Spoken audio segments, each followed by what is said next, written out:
The fence had stood for 44 years before the machine took 11 seconds to end it. Callum Hartwell was 9 years old on the morning of June 12, 2012.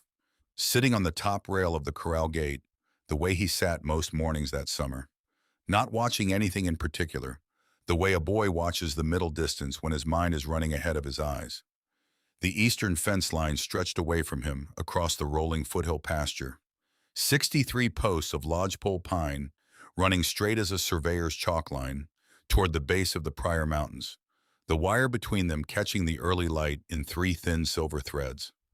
Carbon County mornings had a particular quality in June, something in the angle of the light off the mountain faces that made everything at ground level look more permanent than it was. The fence looked permanent. The fence had always looked permanent. The Komatsu PC-490 appeared from the tree line on the eastern boundary at 7:43 in the morning.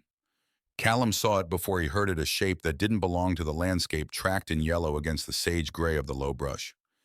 It came through the gap where post 17 had been at a pace that suggested no one inside the cab had registered the fence as an obstacle worth slowing for.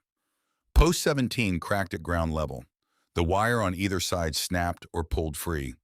The machine left a gap 12 feet wide in something that had stood since Callum's great-great-grandmother was 41 years old, then continued moving northeast, its tracks pressing 4-inch impressions into the softer soil near the creek drainage. Callum sat on the rail for 5 seconds. He counted them without meaning, to the way you count in the silence after something loud. Then he was off the rail. He did not run to his mother. He did not stand at the fence and shout at the machine. He went into the house through the mudroom door, crossed the kitchen without looking at anything, except the counter where his mother kept the digital camera, picked it up, checked the screen, then opened the toolbox drawer below the mudroom bench and took out the yellow measuring tape. On his way back through the kitchen, he looked at the clock above the stove, 7:44. He checked the camera's timestamp. It read 7:46. He adjusted it back 2 minutes because the kitchen clock kept accurate time and the camera ran fast, and he had learned from watching his mother document the water damage on the barn roof the previous winter that timestamps only meant something if they were right. He walked back out through the mudroom and across the yard toward the eastern fence line, the camera in one hand and the measuring tape in the other, the morning still cool enough that his breath was faintly visible. He had not formed a plan. He had formed a decision. The plan came while he was walking. The Hartwell family had farmed 280 acres in the Carbon County foothills since 1961, when Eleanor Hartwell and her husband George had filed the original homestead claim on the upper section of land where the terrain shifted from flat grazing country into the broken foothills below the Pryors. George Hartwell died in 1979, leaving Eleanor at 52 to work the place alone. She did not sell. She did not borrow against the land.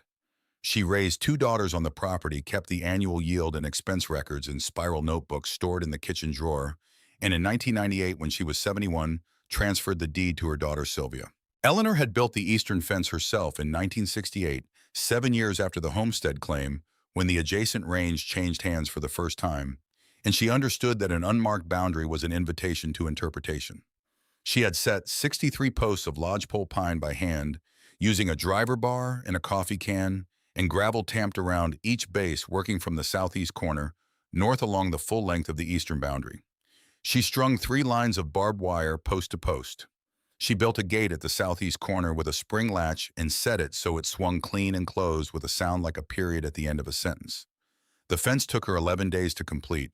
She did it alone because no one else was available, and because the fence needed to exist more than she needed help building it. Sylvia Hartwell learned the fence the way she learned everything Eleanor knew, by doing it alongside her. Every spring, before the ground softened enough for the cattle to begin pulling stakes, Eleanor walked the eastern boundary from corner to corner, checking each post for rot at the ground line, each wire for sag or breaks, each staple for pullout. She checked the gate hardware for wear. She carried a notebook and wrote down what she found. Sylvia walked beside her. By the time Eleanor transferred the deed, Sylvia already knew where the soft spot in post 31 was, which section of wire had been spliced twice, where the ground near the creek drainage swelled in wet years and stressed the post bases. She knew the fence the way Eleanor knew it, not as a structure to be maintained, but as an argument to be made continuously in the physical language of wood and wire about where one thing ended and another began. Wren Hartwell, Sylvia's daughter, Callum's mother, was 17 when the deed transferred, and 27 when Sylvia died unexpectedly in the spring of 2007. She had been farming the land alongside her mother for 9 years by then, and had inherited both the property and the notebooks and the practice of walking the fence each season, which she continued without interruption after Sylvia was gone, because the fence did not stop needing to be walked, because the person who had taught her to walk it was no longer there. Wren started Callum on the fence walk the spring he turned 7. Not as an assignment, as a thing they did together on Tuesday mornings when the ground was dry enough. She told him what to look for at the post bases, how to test wire tension with 2 fingers, how to tell the difference between a staple that was working loose and one that had simply shifted in the wood. She gave him a notebook of his own. He wrote down what he found in 3 columns post-number condition notes. By the spring of 2012, he had 2 years of fence records written in a 9-year-old's careful block letters stored in the kitchen drawer beside the ones Eleanor had started in 1968. Eleanor Hartwell died in 2004 when Callum was 1 year old. He had no memory of her. He knew her from the photograph on the kitchen wall above the drawer, a woman of 77 standing in the Carbon County light with a driver bar over her shoulder. 63 new posts behind her, the mountains further behind those, her expression entirely practical. He knew her from the notebooks which he could read, but which were dense with numbers and observations that still meant more to his mother than to him. He knew her from the fence which he had walked 38 times by the morning of June 12, 2012, and which he understood as the kind of thing a person built when they wanted to say something that would still be standing long after they were gone. He reached post 17 at 7:49. The post was cracked at ground level, the break clean on one side and splintered on the other, where the track frame had caught it at an angle. The wire on the north side had snapped. The wire on the south side had held long enough to pull post 18 partially from the ground before it gave. The excavator's track impressions began on the CBR side of the boundary line and continued through the gap and onto the Hartwell side, running northeast toward the Seasonal Creek drainage 60 feet away. Callum set the measuring tape at the base of post 17 and extended it to the nearest track mark, 4 feet 8 inches. He photographed the post from the north, the south, the west, 3 frames, the measuring tape visible in each, the timestamp in the corner of each frame, reading 7:49, 7:50, 7:50. He wrote in his notebook, post 17. Cracked at ground, track mark 4 feet 8 inches from base. He moved to post 18. He worked without hurrying. This was not a quality he had been taught explicitly. It was something he had absorbed from watching his mother document the barn roof. Claim the previous winter, the way she moved from one point to the next, without backtracking, without hesitation, without the urgency that made people forget things.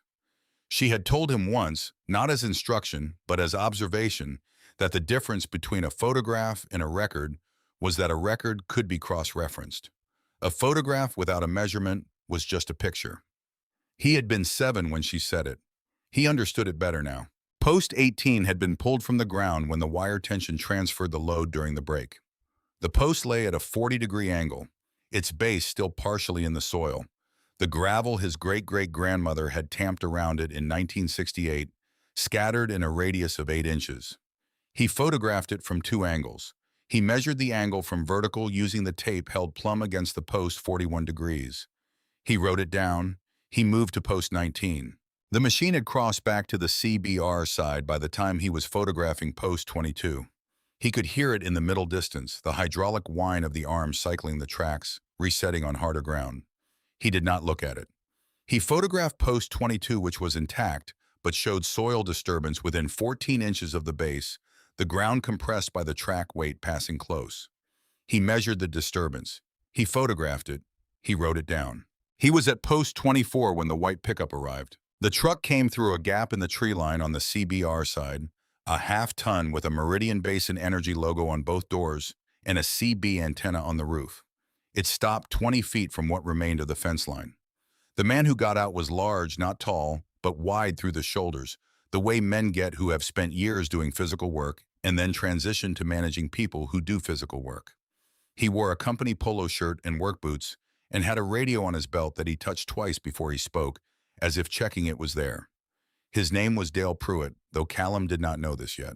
Pruitt walked to the fence gap and stood at it, looking at the damaged posts, then at the excavator in the middle distance, then at Callum, who was crouched at post 24 with the measuring tape extended and the camera raised. "What are you doing out here?" Callum took the photograph before he answered. "Documenting the damage." He was 9 years old. He had heard the phrase from his mother, who had used it during the barn roof claim, speaking on the phone to the insurance adjuster while she moved through the damaged section with her camera and her notebook. He had understood then that the phrase was not a description of what you were doing, it was a statement of what you were making. A record that existed independently of memory, independently of the conversation you were having with whoever was on the other side of the problem. Pruitt looked at him for a moment. He looked north toward the house where Ren Hartwell had come out onto the porch but had not yet moved from it. He looked back at Callum. "Your fence is in the wrong place." Callum moved to post 25. He extended the measuring tape. He photographed the base. The words registered. He was not ignoring them, but he had learned something in 9 years of watching adults say things with the flat certainty that Pruitt used the voice that was not loud, but was structured to discourage any response except agreement. He had learned without anyone teaching him directly that the correct answer to that kind of statement was not a counter-argument. You could not win by arguing. You could only create a record of what had been said against which the statement would eventually be measured. He wrote in his notebook, "Pruitt Meridian Supervisor, white truck, CBR logo," said, "Your fence is in the wrong place." Time, 7:58. He moved to post 26. Pruitt watched him work for a moment. The radio on his belt crackled and he turned away, speaking into it at low volume. Whatever he said, the excavator in the middle distance cycled its arm one more time and then went still. Ren Hartwell had been inside the house when the excavator came through the fence. She was at the kitchen table with the previous year's expense records and the current year's projected grazing numbers, doing the work she did every morning, before the heat made the house uncomfortable, when she heard the wire snap, a sound she knew the way, sounds that have meaning specific to the place you live. She was out the door in 40 seconds. She came around the corner of the house and stopped when she saw Callum already at the fence, already crouched at the base of a post with the camera raised. She stood at the corral gate 15 meters from where he was working, and she did not go to him. This required something from her that she had not expected to need that morning. The fence line from where she stood told her everything. At a glance, the gap at post 17, the pulled post at 18, the track impressions running from the CBR side through the break and onto her land. She understood within 4 seconds what had happened and what it meant. She understood it in the specific way that comes from having walked a fence line 38 times with a notebook and knowing exactly what each post was supposed to look like in the ground.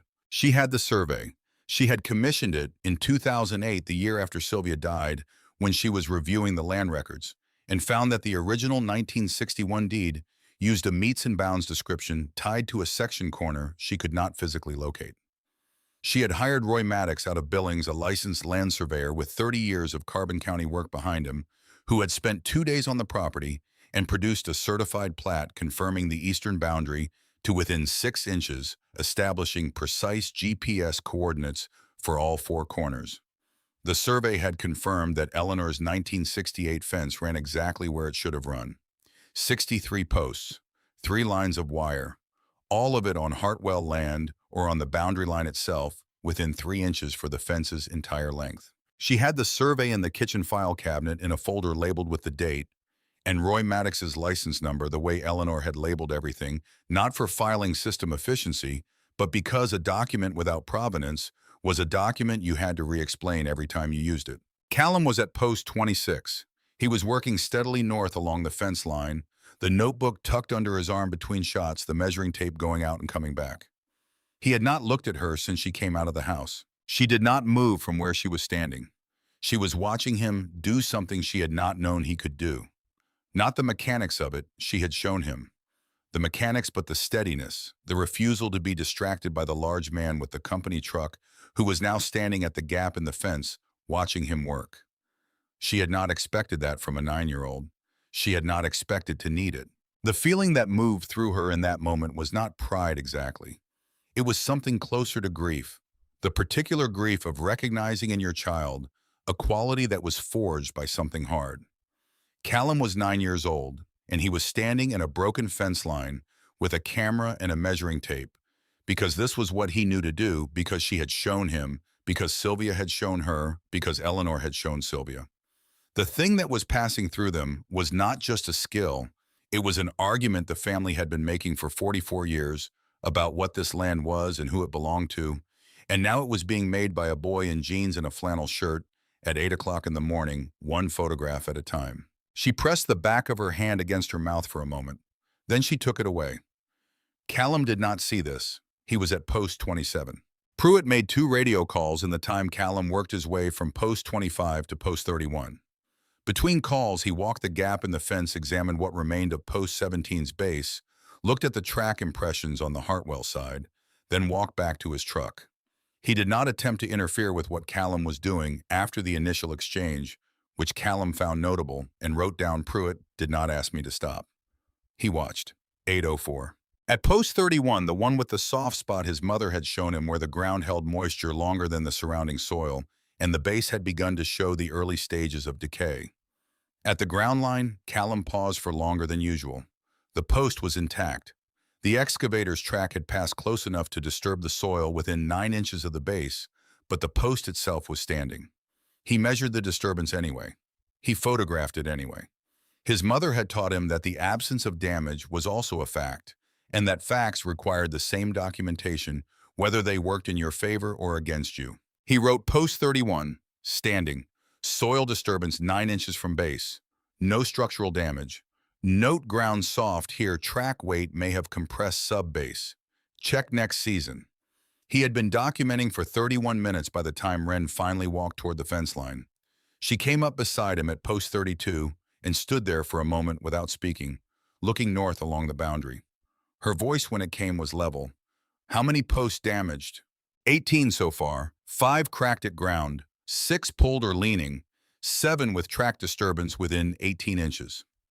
You measured the track impressions, 14 inches wide, 3 to 4 inches deep near the creek drainage, shallower on the harder ground up here.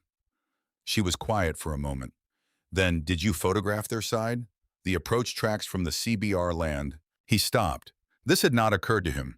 He had been working the damage on the Hartwell side, moving north along the boundary, and had not thought to cross back through the gap to photograph how the machine had come in. No. She held out her hand. He gave her the camera. She scrolled through the frames methodically the way she did everything, and then handed it back. If Pruitt hasn't moved anything, go through the gap now. Photograph the approach tracks from their side working toward the boundary. Get the continuous track pattern from as far back as you can see. He went. Pruitt was at his truck when Callum crossed through the gap onto the CBR land, and the man straightened and took a step forward. You need to stay on your side of the boundary line. Callum kept walking toward the track impressions. I'm photographing the approach route to the boundary. The tracks are on your land, not mine.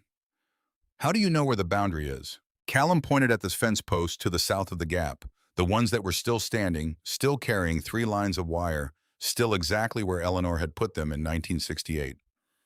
My great-great-grandmother set those posts in 1968. A licensed surveyor confirmed they were on the boundary line in 2008. His name is Roy Maddox out of Billings. If you want to tell me they're wrong, you'll need a survey more recent than ours. Pruitt did not respond to this.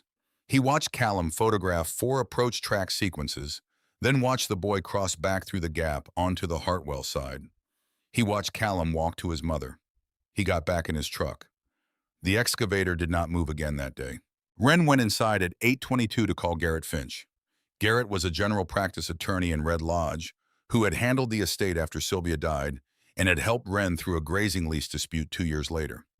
He was not a pipeline attorney. He was the kind of attorney who handled the legal needs of Carbon County families, which meant he handled whatever came up. What was coming up now was a natural gas pipeline company claiming a fence was in the wrong place. He answered on the second ring. She told him what had happened, the machine, the post, the track impressions, the conversation with Pruitt, the photographs Callum was still in the process of labeling. Garrett's first question was not about Meridian Basin Energy. It was not about the fence or the survey or the claim Pruitt had made about the boundary location. His first question was, how many photographs so far? He's still outside, I don't know. Tell him to keep going. Every post, every break, every track mark on both sides. Measure everything he can measure. Write down the post numbers in the notebook with the damage description. Make sure the camera clock is right. He said it before he went out. He adjusts it every morning. There was a pause on Garrett's end. He adjusts the camera clock every morning. He said he wanted to know when he took things. Another pause longer. How old did you say he was? 9. Garrett said, keep him documenting. Don't let the survey out of the house. Find out from Pruitt how their equipment ended up on your land. Ask him directly in front of Callum if he's still at the fence. As soon as you're back inside, write down everything Pruitt says word for word with the time. She went back to the fence. Pruitt was still at his truck, the radio in his hand now instead of on his belt. She walked to the gap at post 17 and stood in it, the broken post on her left, the track impressions running away to the northeast at her feet. Her voice was steady, more controlled than she felt. Mr. Pruitt, how did your equipment come to cross this boundary line? Pruitt looked at her for a moment. The route was staked by our field engineer last week. The operator followed the stakes. And your engineer's stakes placed the boundary 20 feet west of my fence. That's what the stakes showed. Do you have documentation for where your engineer placed those stakes? That's proprietary company information. She opened the folder she had brought from the kitchen file cabinet, the one labeled August 14, 2008, Roy Maddox Land Survey, Carbon County, Montana, with Maddox's license number in her mother's handwriting on the tab. She took out the certified plat. She held it where Pruitt could read it without her giving it to him. The surveyor's certification was at the bottom of the cover page, Maddox's signature above his license number, the GPS coordinates for the east boundary corners listed in the table on the right side of the sheet. This is a certified survey from 2008. It confirms this fence is on the legal boundary line within 3 inches for its full length. Roy Maddox, licensed surveyor, Billings. If your company has documentation placing the boundary elsewhere, your counsel is welcome to contact ours. She put the survey back in the folder. Pruitt had looked at it for perhaps 20 seconds without speaking. He looked at the fence. He looked at the folder. He looked at Callum, who was standing 8 feet away with the camera and the notebook. She said, you have our contact information from the Carbon County Planning Commission filings. Have your counsel call Garrett Finch in Red Lodge. She turned and walked back toward the house. Callum fell into step beside her without being asked. Inside, she called Garrett again. She told him everything Pruitt had said in the order he had said it, reading from the notes she had written on the back of a receipt she had grabbed from the kitchen counter on her way to the fence. Garrett listened without interrupting. When she finished, he said, good. The proprietary information claim on the stake documentation is going to be a problem for them, not for us. They've staked a boundary in a position that contradicts a certified survey, and they're not willing to show their work. Keep the Maddox survey in the cabinet. Don't give any Meridian representative anything, not a copy, not a photo, nothing without my clearance. What do we do now? I'm coming out tomorrow morning. Tonight, make sure all of Callum's photographs are backed up somewhere besides the camera, and tell me how many did he get. She looked at Callum, who was sitting at the kitchen table with the notebook open, writing in his careful block letters. She asked him. He looked up, checked the camera display, looked back at her. 214, she told Garrett. Garrett was quiet for a moment. Then 214. He went back through the gap to photograph their side too. Approach tracks. Garrett was quiet again. When he spoke, his voice had a quality she could not immediately identify, something between professional assessment and something else, something more personal. I'll be there at 8. Have the Maddox survey on the table. She made dinner. Callum set the table. Neither of them spoke about Meridian Basin Energy or Post 17 or Dale Pruitt. There was nothing more to do with those things before morning, and they had both learned from the same source that you did the work that could be done, and then you stopped and ate your dinner. The source was Sylvia, who had learned it from Eleanor, who had learned it from the kind of farming that does not permit you to exhaust yourself on problems the night cannot solve. After dinner, Callum sat at the table with the camera and the notebook. He labeled each photograph with its exhibit letter A through the end of the alphabet, and then into double letters, writing the post number, damage type, and measurement beneath each letter. He reached a word he did not know, exhibit. What does exhibit mean, like in court? She told him. He considered this for a moment, then nodded and wrote it at the top of the documentation page in capital letters, exhibits.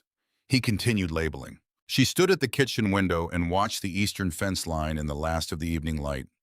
The gap at post 17 was visible from the house if you knew where to look, a slight irregularity in the line, a place where the 3 silver threads did not continue. 63 posts and one gap 12 feet wide. Eleanor had set each of those posts with a driver bar and a coffee can, one at a time, in the rocky Carbon County soil over 11 days in the fall of 1968. She had been 41 years old. She had done it alone. Wren pressed her hand flat against the window glass. It was cool. Outside the mountains held the last light the way they always did matter-of-factly, as if the light had nowhere better to be. Callum was still at the table when she turned away from the window. He had the notebook open to the documentation page, working through the exhibit labels with the camera propped beside the book so he could cross-reference the frames. His handwriting was careful. The post numbers were in order. The damage descriptions were specific. The measurements were exact. He had not been taught to do this. He had been taught to notice, to record, to cross-reference. He had assembled the rest himself on a Tuesday morning in June, in 11 seconds of watching something fall that had been standing since before his mother was born. She did not say anything. She went to the cabinet and took out the Maddox survey folder and set it on the table beside the notebook so it would be there in the morning when Garrett arrived. Callum looked up into the folder, then back at his notebook. He wrote Exhibit S at the bottom of the label page and drew a blank line beside it, leaving space for a description he had not yet filled in. She noticed the blank line but did not ask about it. She would find out in the morning what he had in mind. The kitchen clock read 9:17 when Callum closed the notebook. He had labeled all 214 photographs. He had written the post numbers in order down the left margin of the documentation page, the damage descriptions in the center column, the measurements on the right. He had left the blank line beside Exhibit S. He looked at the photograph on the wall above the cabinet. Eleanor in 1968, the driver bar over her shoulder, the mountains behind her, and 63 new posts behind those. For a moment that was longer than a glance, but shorter than he probably knew. Then he said goodnight and went to bed. Wren sat at the kitchen table after he was gone. She opened the Maddox survey folder and took out the certified plat and laid it on the table. She laid the Carbon County deed beside it, the one that went back to 1961, Eleanor and George Hartwell's names typed in the original filing. She laid Callum's notebook, which she had no right to open but did not open, beside those. She looked at the photograph on the wall. Eleanor at 41, the driver bar, the mountains, the 63 new posts. The Maddox survey confirmed that Eleanor had built the fence exactly where it needed to be built in 1968 with a driver bar and a coffee can, and 11 days of solitary work in the Carbon County foothills. 44 years later, a machine had taken 11 seconds to make a 12-foot gap in it. Tomorrow, Garrett Finch would sit at this table and tell her what came next. But the photographs existed, 214 of them, labeled A through the double letters with timestamps set correctly and measurements in the frame, and post numbers in order in the notebook.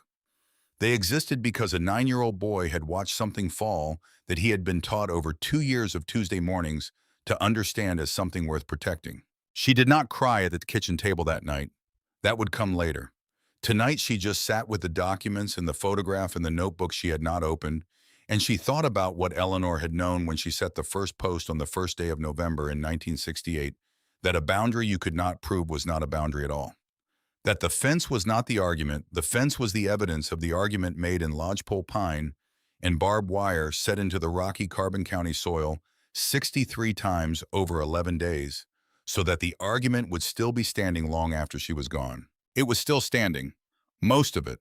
Tomorrow they would begin the work of making that legible to people who hadn't been there to see it built. Garrett Finch arrived at 7:58, 2 minutes before he said he would, which Wren had learned during the estate work after Sylvia died was simply how Garrett operated.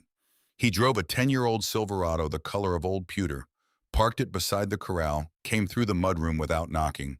She had left the door unlatched and set his briefcase on the kitchen table with the particular economy of movement that belongs to men who have spent decades doing serious work in small rooms. Callum was already at the table with his notebook open. He had been up since 6. He had eaten breakfast, washed the dishes, set the Maddox survey folder at the head of the table where a guest would find it, then opened his notebook to the exhibit page and sat waiting with the camera beside him. Wren had watched all of this from the kitchen doorway without commenting, because there was nothing useful to say about a 9-year-old who had prepared for a legal consultation the way other children prepared for a school presentation. Garrett looked at the survey folder first. He opened it, scanned the plat cover page, checked the certification block at the bottom, Maddox's signature, the license number, the date, then set it aside without reading further. He had seen Roy Maddox's work before. He knew what it meant. Then he opened his briefcase and took out a folded document that Wren did not recognize. He spread it on the table beside the Maddox survey. It was a map, a corridor map she understood after a moment, showing the Meridian Basin Energy Pipeline easement superimposed on the Carbon County parcel boundaries. He had pulled it from the Federal Energy Regulatory Commission's public filing database the previous evening. He put his finger on a point along the eastern corridor boundary. Their permitted easement runs here, the eastern edge of their authorized construction zone. His finger moved east across the map. Your fence line is here. He looked up. The distance between those 2 points at the location of the trespass is 40 feet. The number sat in the kitchen air for a moment before Wren understood what it meant. Their equipment was 40 feet outside their own permitted corridor before it crossed my fence. 42 feet at the point of entry. The excavator traveled beyond their authorized construction zone, continued across open range, crossed your boundary line, continued 60 feet onto your property, then turned back. Garrett's voice carried no editorializing. He was describing what the documents showed the way a surveyor describes coordinates. There are 2 violations here, not one. The trespass onto your property is one. The construction activity outside the permitted easement corridor is a separate violation of their FERC authorization. That second violation is not ours to pursue. FERC handles it, but it is pressure on Meridian that operates independently of anything we do. Callum looked up from the notebook where he had been writing this down. They broke their own rules before they broke ours. Garrett looked at him for a moment. That's exactly what happened. Callum wrote it in the notebook. He wrote it in quotes the way his mother wrote things when she was recording what someone had said, rather than what she thought about it. Garrett asked to see the photographs. Callum turned the camera on and handed it across the table. Garrett went through the frames methodically the same way Wren had the previous evening. Not fast, not slow, pausing at the frames that required more reading. He stopped at several of the measurement frames, tilting the camera slightly to read the tape numbers. He stopped at the approach track sequence from the CBR side of the boundary. He went through the entire 214 frames before he set the camera down. Tell me about the last exhibit, the blank line in your notebook. Callum had not mentioned the blank line to his mother. He looked at her for half a second, recalibrating, then looked back at Garrett. I went back out this morning before you got here, at 6:15. I took one more photograph. He picked up the camera. He navigated to the final frame 215 times stamped 6:17 a.m. and laid the camera on the table facing Garrett. The photograph showed the full eastern fence line from the southwest corner looking northeast toward the Pryor Mountains. It was taken in early morning light, the kind of flat, clean illumination that arrives before the sun clears the mountain faces and makes everything at ground level sharply defined. The 63-post fence, 60 posts now technically with post 17 gone, and 18 compromised and 19 damaged, ran from the lower left of the frame to the upper right, the wire barely visible, the mountains occupying the upper third of the image. The gap at post 17 was visible as a slight irregularity in the line, a place where the 3 threads did not continue. The scale of the image made the fence look both deliberate and small against the landscape, the work of a human being who had decided something about where one thing ended and another began, set into the earth and left to prove itself over time. Garrett looked at the photograph for longer than he had looked at any of the others. Wren's voice came carefully. Why did you take that one? Callum's answer was the most precise thing he said that morning. Precise in the way that children are precise when they have thought something through completely before speaking. The other photographs show what was damaged. This one shows what was there before it was damaged. You can't tell from a photograph of post 17 that the fence was 63 posts long or that it went all the way to the mountains. Without this, the damage doesn't have a scale. Garrett set the camera down. He looked at Wren. He did not say anything for a moment. Then evenly, he documented this better than most adults I've worked with. Wren's voice was quieter than she intended. He keeps a notebook. Garrett put both maps back in their respective folders. He aligned them at the table's edge, a habit of order. Here is where we are. I'll draft the demand letter today. It goes out Thursday. We attach every piece of documentation, the Maddox survey, the FERC corridor map, showing the 42-foot overage, the full photograph set as exhibits, and a written summary of Pruitt's statements with the timestamp from Callum's notebook. He paused. We send it simultaneously to Meridian's legal department in Denver, their registered agent in Helena, and the FERC Regional Compliance Office in Portland. We tell them what occurred, what we have, and what we require. Wren said, what do we require? Replacement of all damaged fence posts, same species, same diameter as the originals. Restringing of damaged wire along the full eastern boundary. Grading and reseeding of all disturbed soil on your property. An independent survey at their expense to confirm the boundary location. A written acknowledgement on company letterhead that the trespass occurred and that construction activity operated outside the permitted corridor. A restraining agreement preventing any further construction within 100 feet of your property line until the boundary is formally confirmed by the independent survey. He looked at Callum. May I use the wide-angle photograph in the letter I wanted in the exhibit package? Callum said yes before Wren could respond. Garrett closed his briefcase. He was at the mudroom door when he turned back. His voice had the quality it got when he was saying something he would not repeat. The photograph your son took at 6:15 this morning is going to matter more than he knows. A company with 3,000 acres and a federal easement can argue measurements. They cannot argue what a fence that has stood for 44 years looks like in the light. The letter went out on Thursday, the 14th of June. 4 pages, 19 numbered exhibits. Garrett had organized them in strict chronological order. The Maddox survey, first dated August 14, 2008. The FERC corridor map, second with the eastern boundary of the authorized zone marked in red. Then Callum's photographs, exhibits C through S, each printed full page at 8.5 by 11, with the timestamp visible in the upper right corner and a caption below the image describing the content. Post 17 cracked at ground level track mark 4 feet 8 inches from base. Post 18 pulled from ground wire separation. Exhibit P approached track sequence, CBR side of boundary. 4 frames continuous. Exhibit S, full fence line southwest corner to northeast horizon 6:17 a.m., June 13, 2012. The letter requested a response within 14 days. In the 6 days between the letter going out and Meridian's response arriving, Callum went back to the eastern fence line twice. Not to document new damage, the fence had not changed since the excavator stopped. He went to record the condition of the surviving posts, the 45 that were still standing intact, because he had decided in the week after the trespass that the documentation he had done in a single morning was something he should have been doing every season all along. He went post by post from the northwest corner south, writing the post number, condition, and any observations in the notebook's new back section. A section he had labeled in block letters, Eastern Boundary Log, begun July 2012. On the second visit, he brought a hand level his mother kept in the mudroom toolbox. He used it to check each post's vertical alignment, reading the bubble, and writing the result in the notes column.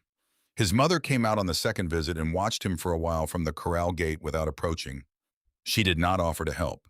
This was not indifference, it was the recognition that the work was his, that he had made it his, that interfering with it would change what it was. Meridian Basin Energy's legal department responded on June 20th. 8 pages single-spaced on company letterhead from their Denver office. Garrett called Wren at 4 in the afternoon. She was in the barn and she took the call sitting on the tailgate of the work truck with the barn doors open, the afternoon light coming in flat from the west. Callum was in the south pasture checking the water tank levels. She did not call him in. Garrett read the letter in full, then outlined its 4 central arguments. First, Meridian disputed the boundary location as established by the Maddox survey and requested an independent survey at their own expense. Second, they characterized the fence damage as inadvertent, resulting from a field staking error, and offered to repair the fence.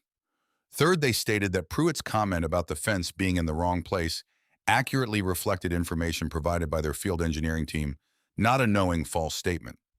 Fourth, they described the construction incursion as a minor construction incident that had been immediately corrected upon identification. The word landed in Wren's chest the way Garrett knew it would when he read it. Minor. She held the phone without speaking for a moment. Garrett continued before she could. The offer to repair the fence is real. They'll honor it. The independent survey request is also real, and we want it. It removes the boundary question from our hands and produces a second certified confirmation from a surveyor they've chosen themselves. If that surveyor does his job correctly, which he's legally obligated to do, he'll confirm Maddox's coordinates. A pause. The minor characterization is the argument they'll abandon first. They know it, and we know it. Wren's voice was flat, careful. A company that violated its own federal easement corridor and sent its equipment 42 feet past its own permitted zone and then across a private property line that has been surveyed twice is going to have a limited defense on the word minor. Exhibit S helps with that, Garrett said. more than any of the measurement frames. You cannot look at that photograph and call what happened to the fence that's in it minor. That's what I mean when I say your son understood the assignment. She was quiet for a moment. The barn swallows were working the upper rafters, their flight patterns the same they had run every summer she could remember.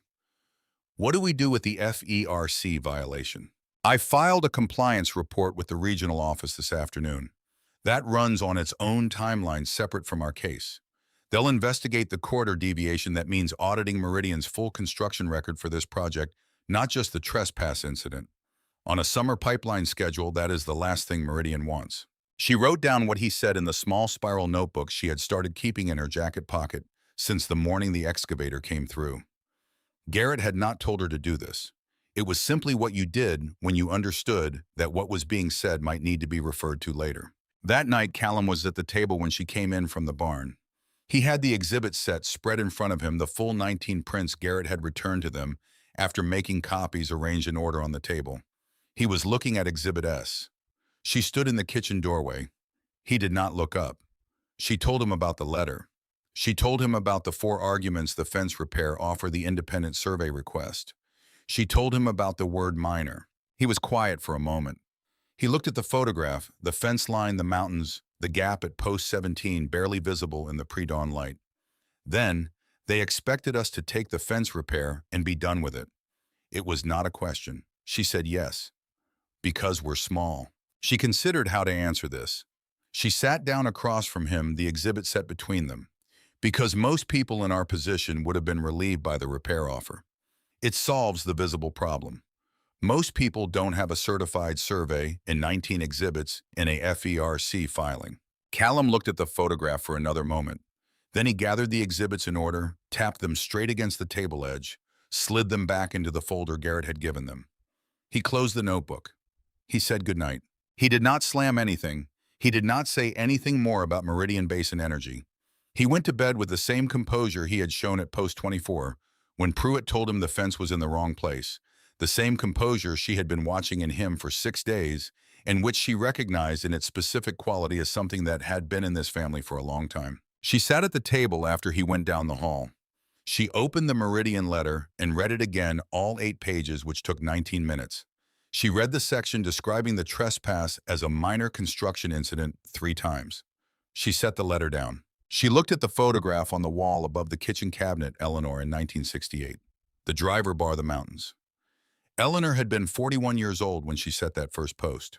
She had lived alone on this land for 26 years after George died, keeping the notebooks, walking the fence every season.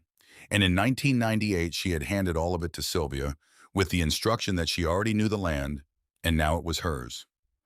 When Eleanor died in 2004, there was a document in the county records filed in 1961 that established what the land was. There was a fence on the eastern boundary filed in the soil itself that established where it ended. There were notebooks going back 43 years that established how it had been kept. None of those things were minor. She pressed her hand flat on the kitchen table. The wood was cool, the grain familiar through her palm. She had sat at this table with Sylvia, with Eleanor in the last years with Garrett after Sylvia died. She had made decisions at this table about grazing numbers, about equipment, about the lease dispute 2 years ago. She had cried at this table once after Sylvia's funeral when Callum was 4 and asleep and could not see her. She cried now quietly with the Meridian letter on the table in front of her, and the photograph on the wall, and the notebooks in the drawer, and the certified survey in the folder where it had been since Roy Maddox delivered it in 2008. She cried because Callum Hartwell had set 63 fence posts by hand in 1968 in the specific belief that the work you put into the ground was the argument that would outlast you. And because a company in Denver with a legal department had read 19 exhibits of documentation produced partly by a 9-year-old boy and called it a minor construction incident. She allowed herself 12 minutes, then she dried her face, put the Meridian letter back in its folder, refilled her coffee, sat down and opened the spiral notebook to a fresh page. She wrote independent survey their expense. Second confirmation of Maddox coordinates. This is what we want. She wrote FERC compliance report filed June 20th. Runs separately. Pressure on their summer schedule. She wrote minor. First argument they'll drop. She underlined the last line, then she went to bed. Garrett called 3 days later on a Saturday morning. He had reviewed Meridian's letter in full and had a response strategy he wanted to walk through with her. The call lasted 40 minutes. Callum was outside working the fence log, and Wren took the call at the kitchen table with the spiral notebook open. The central element of Garrett's strategy was straightforward. They would accept the independent survey and the fence repair offer in principle, while holding all 5 original conditions from the demand letter as non-negotiable. The survey acceptance was tactical. It produced a second confirmation that removed any future argument about the boundary location, and it meant Meridian was paying for the documentation that would ultimately settle the case against them. The fence repair acceptance was also tactical. It demonstrated good faith without conceding anything about the nature of the trespass. The written acknowledgement was the condition Meridian had not yet addressed, which Garrett identified as significant. A company that intended to argue the trespass was minor would want to avoid putting anything in writing that characterized it as a violation. Garrett intended to hold that condition precisely because of the resistance it would generate. The resistance would tell them what Meridian was most concerned about protecting. The photographs are doing something specific in the letter, Garrett told her. Meridian's lawyers are responding to a demand that includes 19 exhibits, one of which is a full-scale image of a 44-year-old fence line taken at 6:17 in the morning by a 9-year-old boy who woke up at 6 to take it before anyone told him it would matter. That is not a demand from a property owner who is annoyed. That is a demand from a property owner who is organized. They will settle because the alternative, a FERC audit running alongside active litigation, is incompatible with a summer construction schedule. Wren asked, how does Callum factor into this strategically? A pause on Garrett's end. Exhibit S is the clearest example of what I mean. That photograph changes the posture of the entire exhibit set. Not because it's the strongest legal document, the Maddox survey is the strongest legal document, because it demonstrates that the person who produced this record understood what she was protecting before anyone told her she needed to protect it. He paused again. It's fine. The point is that Meridian's legal team read 8 pages of demand documentation and understood they were looking at something they hadn't anticipated. They expected a property owner with a complaint. They got a family with records. After the call, Wren went out to the eastern fence line where Callum was at post 41 working south. She stood at the gap where post 17 had been. The broken post base was still in the ground, the splintered wood gray-brown against the soil. Meridian had offered to repair the fence. They had not yet begun. The gap was still 12 feet wide. Callum came up beside her without being summoned. He looked at the gap. He looked at the track impressions which were still visible in the soil on the Hartwell side, though 3 weeks of dry Carbon County weather had softened their edges. She told him what Garrett had said. Not all of it, not the strategic elements, not the FERC filing's role in Meridian's calculation. She told him the part that was his, that the photograph he had taken at 6:17 on the morning of June 13th had changed how Meridian's legal team understood the situation they were in. He looked at the gap for a moment. Then Eleanor built 63 posts. I counted them when I was 7. I asked Mom, Grandma Sylvia, how long it took. She said 11 days. He paused. 11 seconds for the machine to come through. I counted that too. She had not known he counted the seconds. She had not known he knew about the 11 days. She looked at her son standing at the broken fence line with his notebook under his arm. 9 years old, Carbon County light on his face. And she understood something that Garrett had been circling without stating directly. The record Callum had produced was not just documentation. It was proof of inheritance. It demonstrated in 214 frames in a spiral notebook that the understanding of what this land was had been successfully transmitted from Eleanor Hartwell through 3 generations to a boy who woke before sunrise to take a photograph because he knew without being told that the scale of what existed before needed to be on record before the scale of what was damaged could mean anything. She did not say any of this. She put her hand briefly on his shoulder. He did not move away. They went back to the house.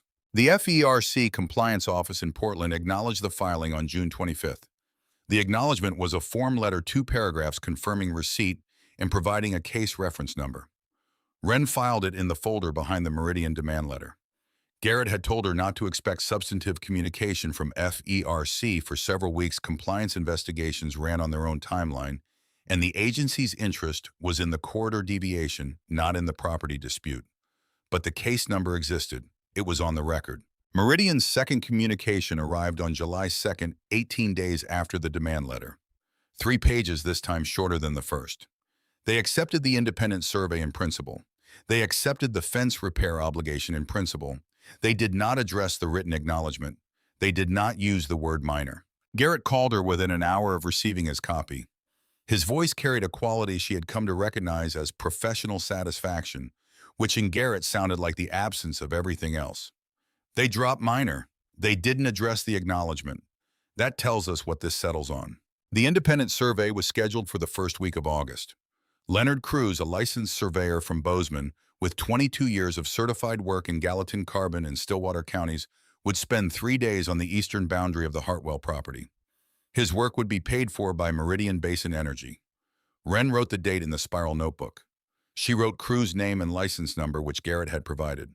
She wrote 3 days. They're paying. Callum was at the kitchen table. He had heard the call. The kitchen was not a large room, and when she put the phone down, he looked up from the fence log. She said, "They're sending a surveyor in August. Their expense." He thought about this. If he does his job right, he'll confirm Roy Maddox's numbers. That's what Garrett says. What if he doesn't do his job right? She had asked Garrett exactly this question. She gave Callum the same answer. Then we'll have 2 surveys and we'll get a third and we'll end up exactly where Maddox put us. The coordinates don't change because someone measures them incorrectly. Callum absorbed this with the particular stillness he had, not passivity, but the quality of a person filing information for later use. He wrote something in the fence log. She did not ask what. Outside the eastern fence line held the late afternoon light, the way it always did in July. The wire picking up the sun at a low angle, the surviving posts straight and shadow long across the pasture. 45 intact posts out of 63. 18 gaps of varying severity. The spring latch gate at the southeast corner, untouched by the excavator, still closed with the same sound Eleanor's original hardware had made. Clean final. The work was not done. The survey was 6 weeks away. The acknowledgement had not been conceded. The fence was still broken in 18 places. But the record was complete. 214 photographs, 19 exhibits, a spiral notebook with timestamps and measurements, a FERC compliance case number in Portland, a demand letter that had already cost Meridian the word minor. All of it produced in the first 12 hours of a Tuesday morning in June by a boy with a yellow measuring tape and a camera whose clock he set correctly every morning, because he had decided at some point before any of this mattered that he wanted to know when he had taken things. The pipeline company had 3,000 acres and a federal easement and a legal department in Denver. Callum Hartwell had 214 photographs and a notebook. Those were not equivalent things. They were not supposed to be equivalent things. What they were was the difference between a trespass that got documented and a trespass that got forgotten, between a fence that stayed broken and a fence that got rebuilt exactly where Eleanor had put it in 1968. August was 6 weeks away. They would wait. The season would do what the season did. Their job was to be prepared for it. Leonard Cruz arrived on a Monday morning in the first week of August, driving a white Dodge Ram with a survey equipment case strapped in the bed and a Garmin GPS unit mounted to the dash that was visible through the windshield when he pulled into the Hartwell yard. He was a compact man in his mid-50s, deliberate in his movements, with the particular quality of attention that belongs to people who spend their working lives measuring things that other people argue about. He introduced himself to Wren at the mudroom door, shook her hand, once accepted the offer of coffee, looked at the Maddox survey plat she had placed on the kitchen table, without touching it, then went back to his truck for his equipment. Callum was at the kitchen table when Cruz came in for the coffee. He watched the surveyor's eyes move across the Maddox plat without making contact with it, reading it from a distance, absorbing the coordinate table on the right side of the sheet, the certification block at the bottom, and he understood something about the professional discipline involved in that restraint. Cruz had been hired by Meridian. He could not appear to be working from Maddox's conclusions. He had to arrive at his own. Wren had told Callum the evening before what Garrett had said about independent surveys. The value of the process was in its independence, which meant Cruz needed to work from primary sources, the section corners, the original land records, the GPS benchmarks, not from another surveyor's certified plat. If Cruz did his job correctly, the conclusions would be the same. If they were the same, that sameness was worth more than either survey alone. Callum stayed at the table until Cruz was back outside with his equipment case, then went to the mudroom and put on his boots. Wren looked at him from the kitchen doorway. He met her eyes. She did not say stay inside. She said, don't get in his way. He stayed 40 feet back from Cruz for the first 2 hours. He sat on the top rail of the fence on the intact south section, watching the surveyor work the southeast corner, establishing the benchmark, checking it against the GPS coordinates in his own unit, recording the result in his field notebook. Cruz worked with a total station instrument on a tripod, moving it from point to point along the boundary with the efficiency of someone who had done this particular sequence of tasks many hundreds of times. His assistant, a younger man named Tyler, who had driven up separately and said nothing beyond good morning, held the prism pole at each target point while Cruz read the instrument. On the afternoon of the first day, Cruz set up the total station at a position that placed him directly at the location of the former post 17. He spent longer there than at any other point along the eastern boundary. He measured from the broken post base still in the ground the splintered wood dried and grayed by 7 weeks of summer to the GPS benchmark at the southeast corner. He measured from there to the corner stake Roy Maddox had set in 2008, which was still in the ground, still marked with Maddox's flagging tape, still at the coordinates Maddox had certified. Cruz wrote in his field notebook for 4 minutes without looking up. Tyler held the prism pole and waited. Callum watched from the fence rail. He wrote in his notebook, Cruz at post 17, location 2:47 p.m., measuring from broken base to SE corner stake. Notebook time 4 minutes, continuous writing. He did not know what Cruz was finding. He would not know for 3 weeks. But he wrote it down because that was what you did. You recorded what you observed without editorializing, without assuming the outcome. Because the record was not made for the moment you were in. It was made for a moment later when the present would be past, and the only evidence of what had happened would be what someone had taken the trouble to write down. Leonard Cruz spent 3 days on the eastern boundary.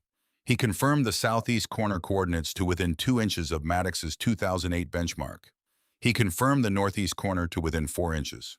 He ran the boundary line between those 2 points using both GPS and optical survey methods, checking each against the other, recording both sets of results in his field notebook.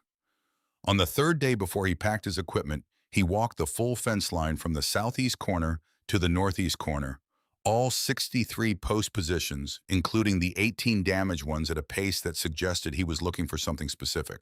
He found it at the cluster of damaged posts between 17 and 22. Callum watched him stop at post 20 and crouched down looking at something in the soil north of the post base. Cruz took a measurement with a hand tape, wrote it down, straightened, moved to post 21, repeated the process. Then he went back to his equipment case, took out a different instrument, a smaller unit handheld, and held it over a point in the soil between posts 19 and 20, reading the display. He wrote in his field notebook for 2 minutes. Then he packed the handheld unit, picked up the equipment case, and walked back toward his truck. Callum was at the fence rail. He wrote Cruz found something between posts 19 to 22, handheld GPS unit, 2 minutes writing, 4:11 p.m. day 3. He did not know what Cruz had measured. He would find out when Garrett called. Garrett called on the 2nd day of September, 3 weeks after Cruz finished his fieldwork. The survey certification had arrived at Garrett's office that morning by FedEx, and he had read it twice before calling Wren. She took the call at the kitchen table. Callum was doing schoolwork at the far end of the table. The fall term had started the week before, and he looked up when she reached for the spiral notebook. Garrett did not build to it. He read the certification findings directly. Leonard Cruz, licensed professional land surveyor, Montana license, PLS 4471, had confirmed the Hartwell eastern boundary coordinates as established by Roy Maddox in 2008 to within 4 inches at both terminal corners. He had confirmed that the 1968 fence constructed by Eleanor Hartwell ran along the legal boundary line, or within 3 inches of it, for the full extent of its 63-post length. He had confirmed that the track impressions documented in the Hartwell property records indicated that construction equipment had penetrated 44 feet onto Hartwell land from the point of boundary crossing. Wren wrote as he read, her pen moving across the spiral notebook page in the shorthand she had developed over the summer. 2 surveys, same coordinates, 44 feet confirmed. Eleanor Wright, 1968 to 2012. Garrett continued, there's more. Cruz found something I didn't anticipate. A pause. The field stakes Meridian's engineer placed the week before the trespass, the ones that showed the boundary 20 feet west of the Hartwell fence, Cruz, located two of them still in the ground in the area of the trespass. He measured their positions against the GPS benchmarks. Another pause. The stakes were placed 23 feet west of the confirmed boundary line. They were also misaligned with the GPS coordinates Meridian filed in their own FERC easement application. Their engineer staked a boundary location that was wrong relative to the Hartwell survey, wrong relative to the county records, and wrong relative to Meridian's own federal filing.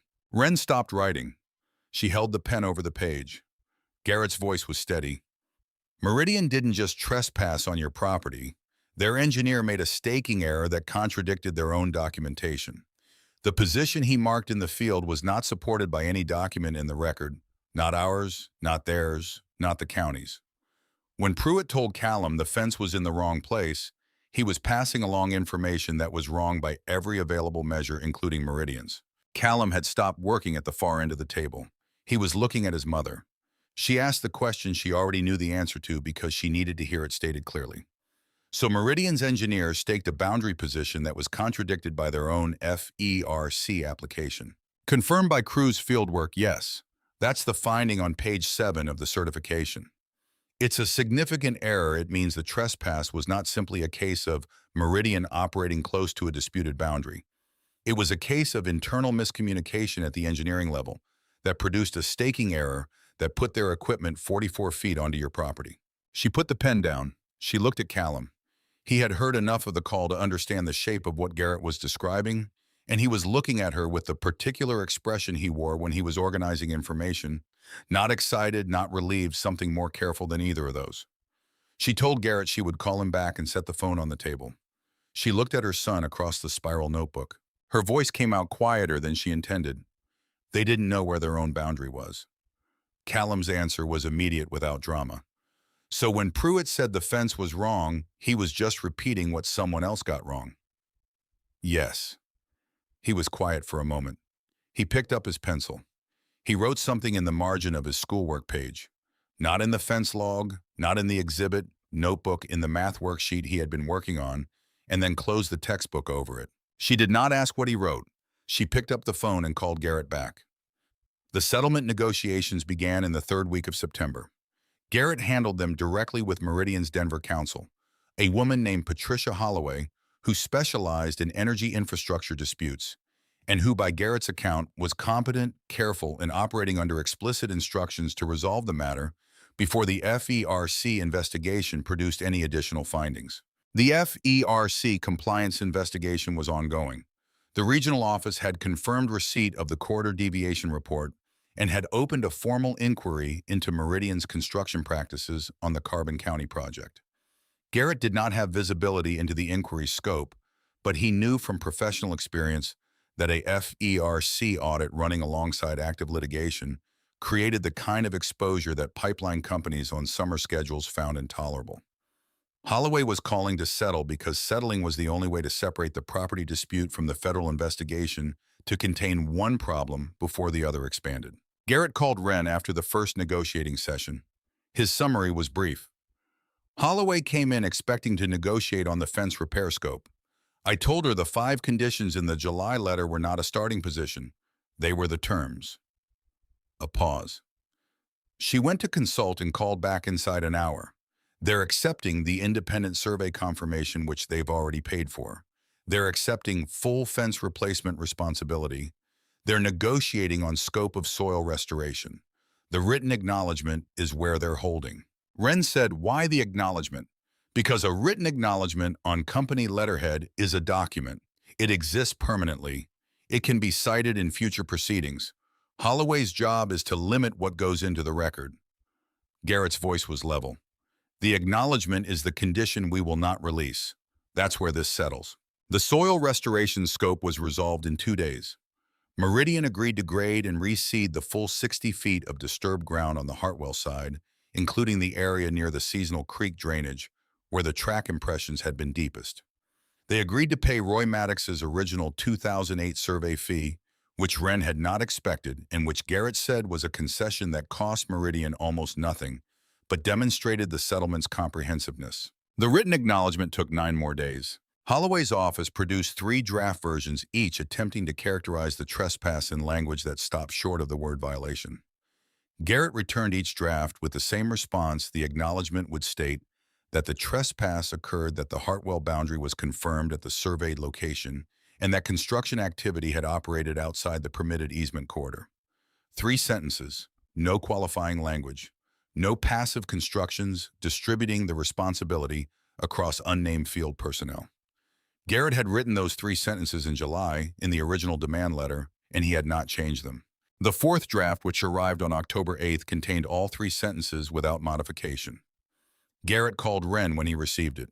She was in the south pasture checking the late-season grass coverage, and she took the call sitting on the tailgate of the work truck with the mountains at her back and the eastern fence line visible in the middle distance. His voice when she answered carried the particular qualities she had come to associate with closed things, finished things. Holloway's office accepted the acknowledgement language, unchanged. A pause. "We're done." She looked at the fence line for a moment.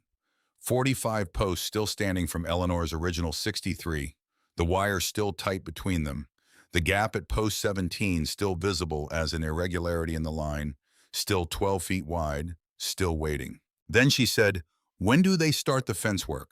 "They can begin within 2 weeks of signing. Treated lodgepole pine, same diameter as the originals.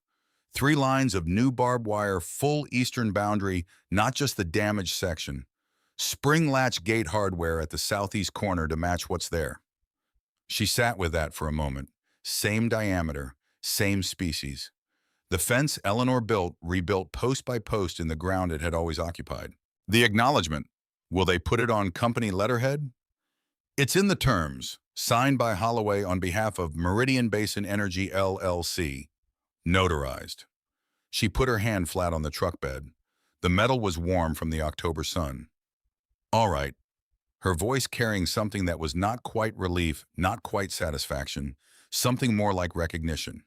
The recognition of a thing that had been true all along being made visible in a form other people could read. Callum was at the kitchen table when she came in from the pasture.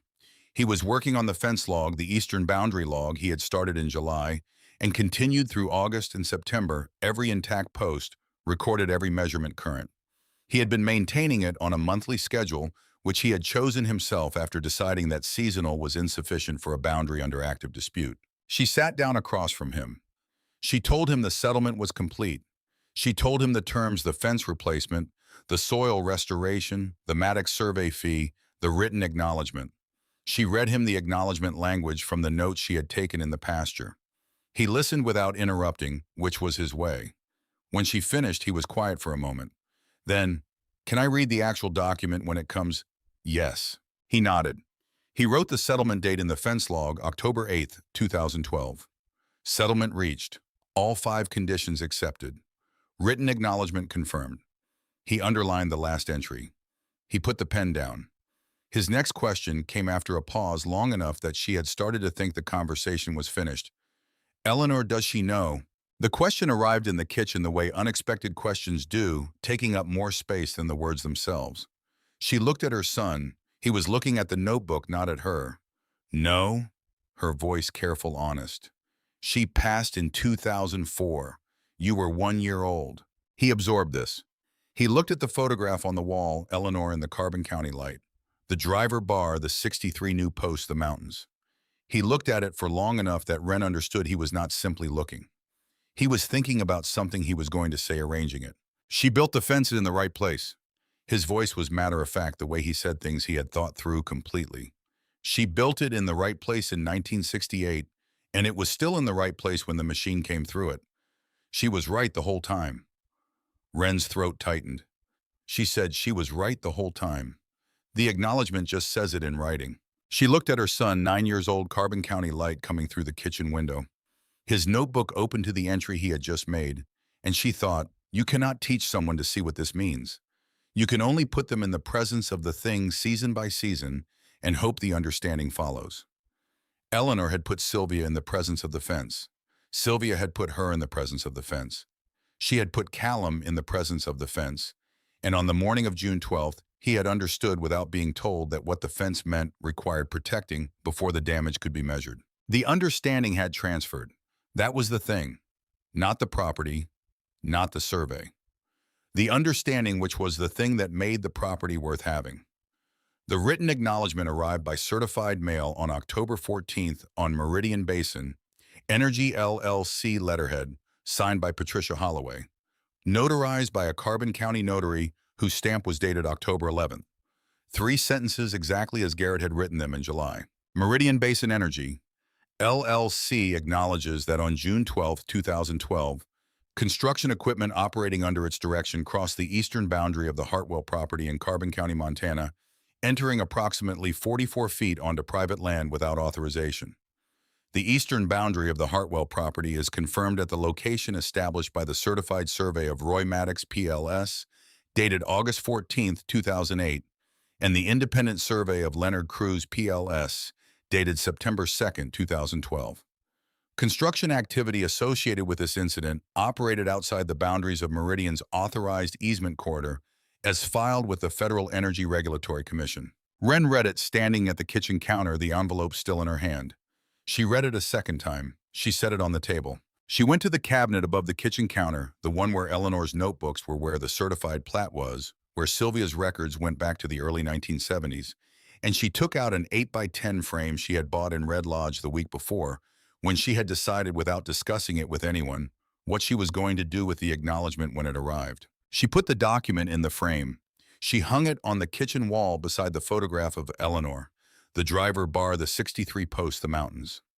The acknowledgement hung to the right of the photograph above the cabinet drawer, where the notebooks were, where the survey folder was, where the records of the Hartwell farm went back 51 years. Callum came in from outside while she was straightening the frame. He stood in the mudroom doorway and looked at the wall. He read the acknowledgement from across the room. He was quiet for a moment. Then, it looks right there. She looked at the wall, the photograph, the document, the drawer below them. It did look right. Not as a display of victory, as a record, as the most recent entry in a series of records that began with Eleanor's first notebook in 1961, that continued through Sylvia's careful columns, through Wren's spiral notebooks, through Callum's fence log, with its 3 columns and its careful block letters.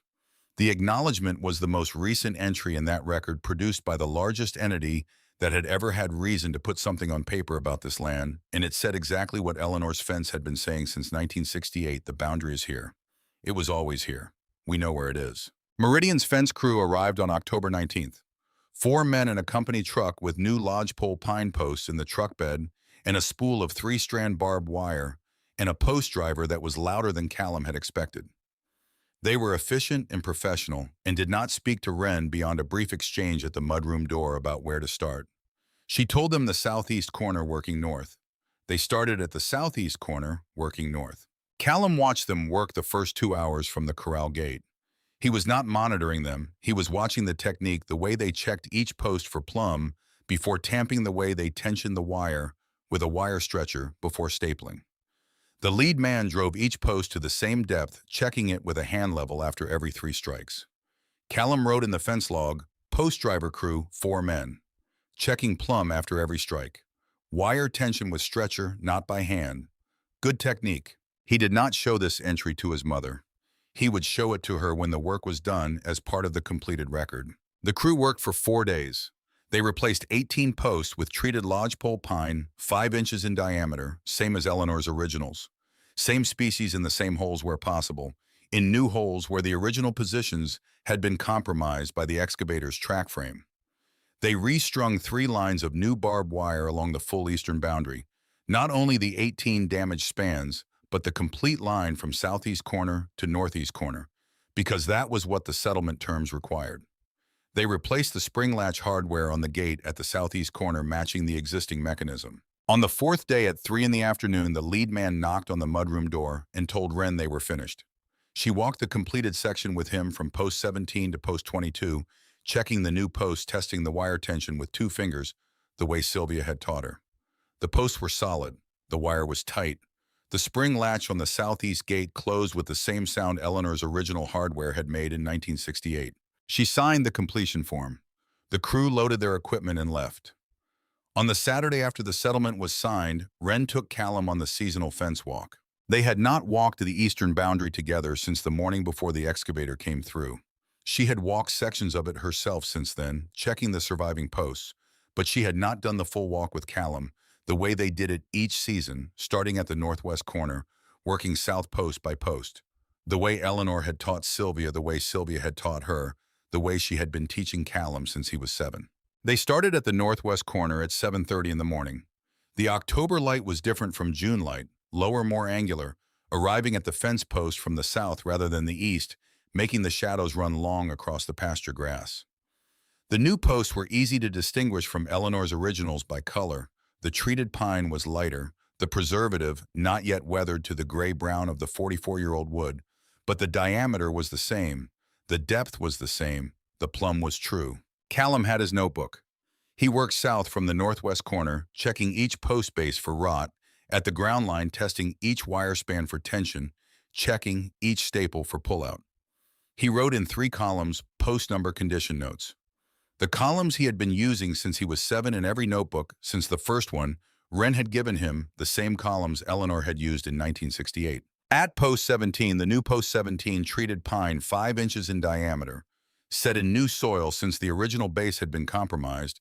Callum stopped. He put the measuring tape at the base.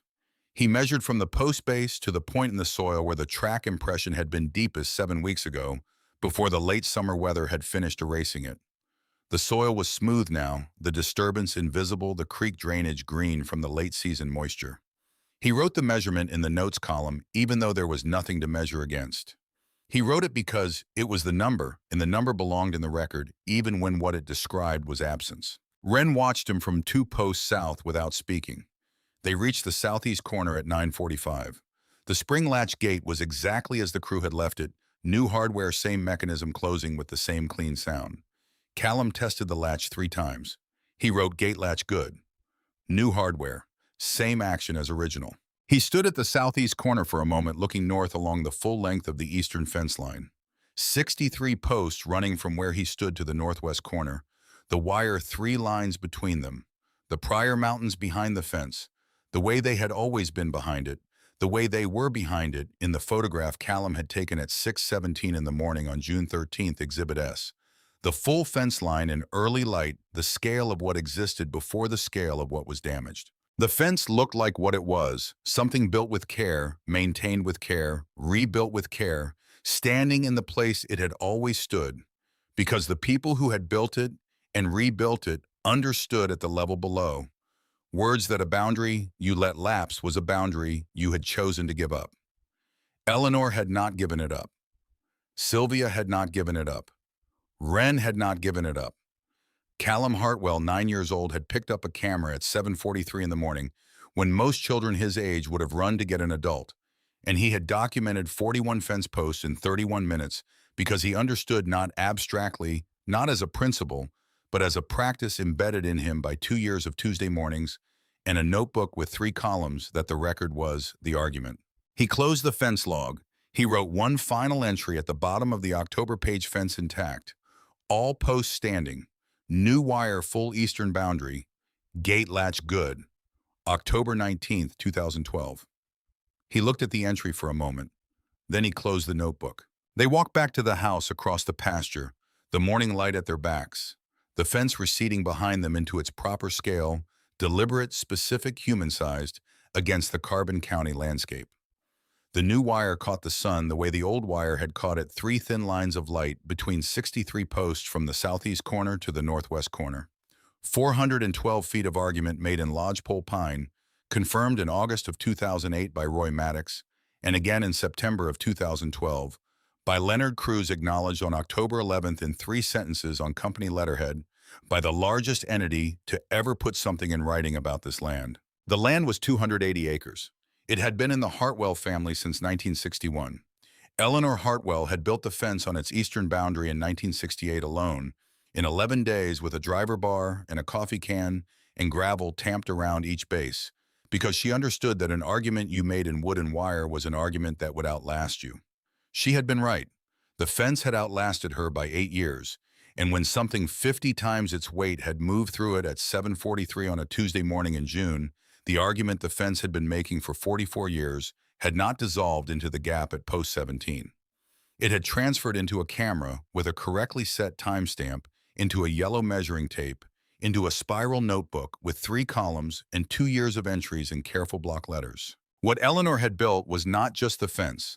What she had built was the understanding of why the fence needed to be built, why it needed to be walked, why the record needed to be kept. That understanding was the thing she had transmitted to Sylvia, that Sylvia had transmitted to Wren, that Wren had transmitted to Callum, and that Callum had demonstrated on a Tuesday morning in June in a way that no certification document, no acknowledgement on company letterhead, no legal settlement could fully describe, because the most important thing he had done was not the documentation itself. The most important thing was that he had known to do it before anyone told him it was necessary. Wren looked at her son walking beside her across the October pasture. He had the fence log under his arm. He was 9 years old. The prior mountains were behind them, unchanged, the way mountains in Carbon County frame the things that happen below them, making human work look both deliberate and small, and neither of those things being less true because the other was also true. So, she thought about Eleanor at the southeast corner in 1968. The first post set the driver bar on her shoulder, 51 more days of work ahead of her in the Carbon County autumn. She thought about what Eleanor had known in that moment, not the boundary's legal description, not the coordinates that Roy Maddox would confirm 40 years later, not the 3 sentences that Patricia Holloway would sign 44 years later. What Eleanor had known was simpler than any of those things, the way the most durable knowledge is always simpler than the systems built to confirm it. This is where my land ends. I know where it ends. I have always known where it ends. Now I am going to say it in a language that will still be standing when I am not. The fence was still standing. It had been rebuilt with treated lodgepole pine in the places where it had been broken, and the new wire was bright between the new posts, and the spring latch at the southeast corner closed with the same sound it had always closed with. The acknowledgement on the kitchen wall named what had happened to it and confirmed what it had always been. The notebooks in the kitchen drawer recorded 63 posts and their conditions season by season for as many seasons as the Hartwell family had been on the land. Records were what made truth legible to people who had not been there to see it. Callum Hartwell had understood this in the first 10 seconds of a Tuesday morning in June, in the specific embodied way that you understand something you have been shown rather than told, not as a principle, but as a practice, not as a lesson, but as a Tuesday morning habit with a notebook, and 3 columns walked into him over 2 years of fence walks, until it was the thing he reached for before fear, before calculation, before anything, except the understanding that what you knew needed to be on record before anyone could argue it was otherwise. The fence was in the right place. It had been in the right place since Eleanor set the first post on the first day of November in 1968. 2 licensed surveyors had confirmed it. A pipeline company's legal department had confirmed it on company letterhead.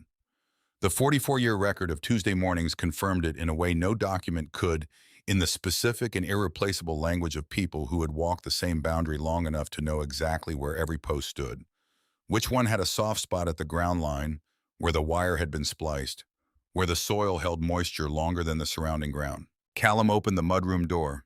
He set his boots on the mat. He put the fence log on the kitchen table beside the exhibit folder, which was still there from the week before. He looked at the wall, the photograph, the acknowledgement in its frame, the drawer below them. He did not say anything. He went to wash his hands for breakfast. Wren stood in the mudroom doorway for a moment, looking at the kitchen wall, the photograph of Eleanor, the 3 sentences on company letterhead, the drawer with the notebooks and the survey, and the fence log with its newest entry fence intact. All posts standing. New wire full eastern boundary. Gate latch good. October 19th, 2012. One record among many, the most recent entry in a series that would continue season by season as long as there was a Hartwell on this land who understood what the fence was for. She went inside. She closed the mudroom door. The fence stood in the October light exactly where Eleanor had put it.